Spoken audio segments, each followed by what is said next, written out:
All right, we are here at RetroFest, and this is a big event. Obviously, we have vendors from all over, some great actors from all over, and we are here with the great Paul Blake, of course, famously Greedo from the Star Wars franchise. Let's rewind back a little bit. How was it that you even came into acting? Was it something that you aspired as a kid or college, or? Good question.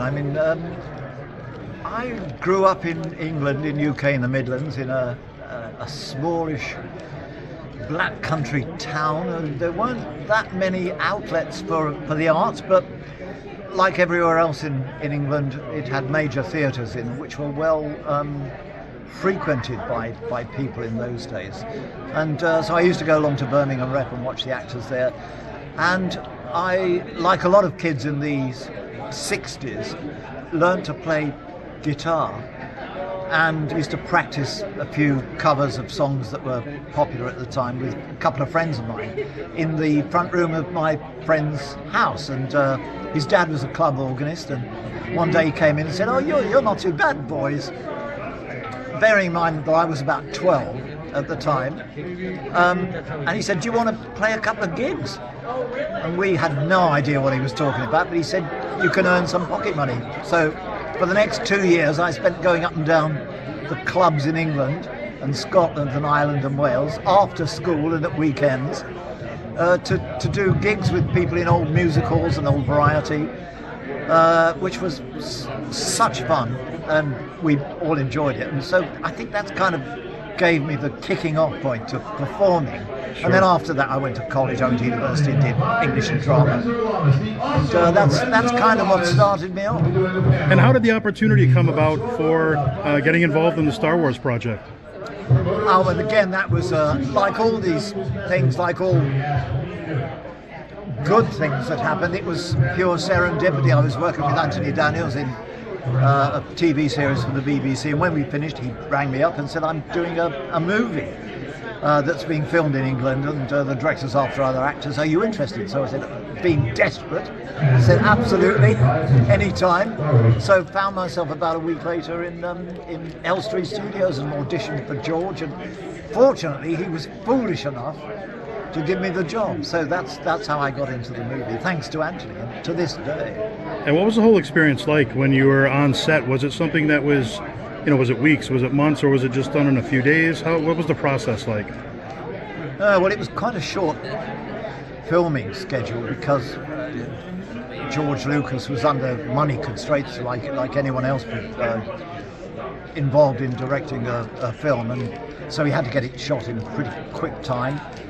My bit, I was there for quite some time. I was there for at least a couple of weeks, if not 3. I can't quite remember how much, but roughly that period of time, which for a small part was quite a long period of time. And I remember it was quite intense because things worked on a wing and a prayer, and had to.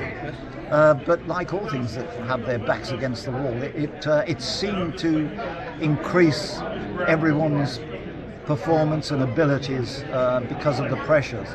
Although God knows it neared crashing and burning on many an occasion. But fortunately it didn't, and I think it was quite successful. Absolutely. Well, that's another thing. I mean, Star Wars, nobody knew it was going to become what it did. And, once it did become that big, how did that feel? How was that whole process unfolding when you're like, wow, this is something? Well, for us in the UK, a lot of the actors in Star Wars, apart from the famous ones, Harrison and Carrie and Mark, were English, and it was kind of a slow burn for us. It happened over a few years. I mean, it was obviously hugely, as soon as it came out, it was massively successful and received critical success, which for a movie was essential. So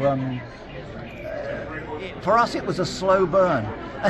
In fact, it didn't have that much effect on our careers until later on, until the kids who were watching the movie then grew up to be producers and directors, and then were interested in employing us. So that was kind of fun to see that happening. And we grew up with the fans too, which was also wonderful. Sure. Because they knew more than we did. We learned from the fans. They know all the facts. Yeah. Now, who were some of your favorites to work with on set or, within the franchise?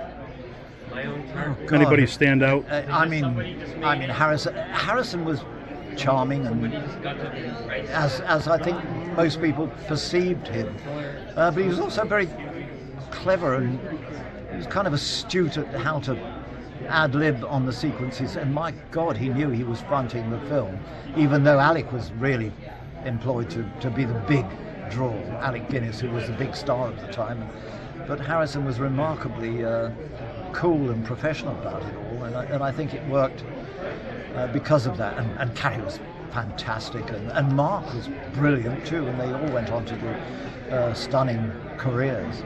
And Star Wars was such a production. There was so much that went into building the sets.